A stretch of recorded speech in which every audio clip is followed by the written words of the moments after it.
I taught myself 2 years, like 3 years ago. So I play basic chords. I taught myself how to play chords. So you have a guitar? Yeah. Okay. What kind do you have? Acoustic, electric?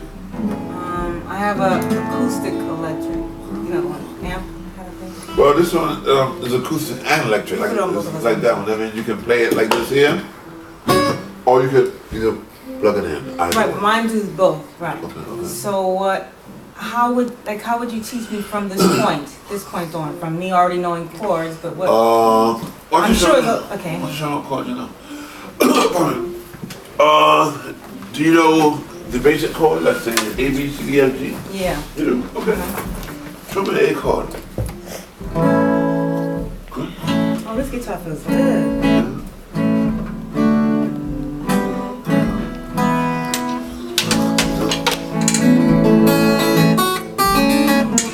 Okay. Your B? B, if I remember B. That's B. How about C? Wait a minute. Careful now. There are 4 kinds of C's. This is I teach 3 methods. There is the European way. There is the African way. I'm an African, see. And there is the student-specific way. If a person just wants to learn basic guitar, I can teach you, how to play the chords, major, minor chords, and so forth. He's talking like letters are like notes. Words are like chords. Of course, then you go from notes to chords to progressions. Progressions are formulas that from 1899 to 1990, everybody from Duke Ellington to Prince, Temptations, Supreme, James Brown, Bob Marley, Sparrow, anybody, gospel, jazz, funk, blues, reggae, they use those as formulas to write songs. And most of the songs that have been the most popular, they have 3 major chords and sometimes a minor progression, or a relative minor. What that means is that,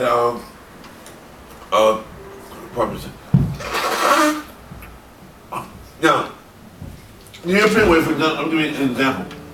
It's a European C, right? The way I teach C is this way.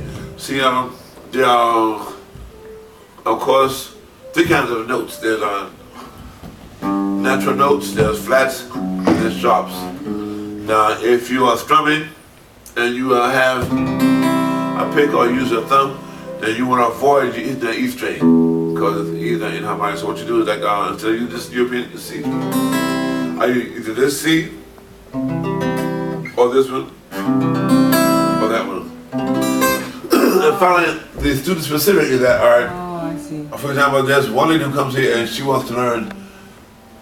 She wants to play in the church, so she wants to learn gospel music like Amazing Grace and Jesus keep me near the cross, all kinds of stuff like that. So I'm teaching her stuff that she's going to play in church. Now a C sharp is a C sharp. Now a person comes in like they want to learn reggae. Reggae is a certain specific staccato drum. So another guy comes in, he wants to learn how to play rock and roll.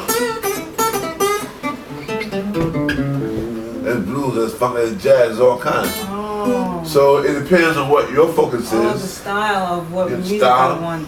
Or what? See, that's why I don't have any large classes. I have 1-to-1 student specific. And for that amount of time, me and that student will focus on whatever he or she wants to learn specifically. There's a guy who was Haitian. He wants to learn how to play the compa, See, Africa is such genius that everywhere they went, they created their own music. In Africa, we created the scales. And you know the scales? You know scales? You do? Can you show me a chromatic scale in A? Oh, I don't know. I don't know if it's that. I mean, not the chromatic scale. Okay, or pentatonic scale. No. Okay, scales can be learned. Right. I'm familiar with the scales, just I haven't practiced it at all. Scales can be easily learned. Okay. If I can do it, anybody can do it. There's only 7 notes, and then there's this thing called cycle of notes. Are you familiar with that? All right. Do you know what these things here are? What are these here? Frets. Yeah. No. Well, these are threats. I mean, like, these indications. What happens is that these indicate, just like road markers on the street. When you are traveling, this tells you where to go. And the cycle of those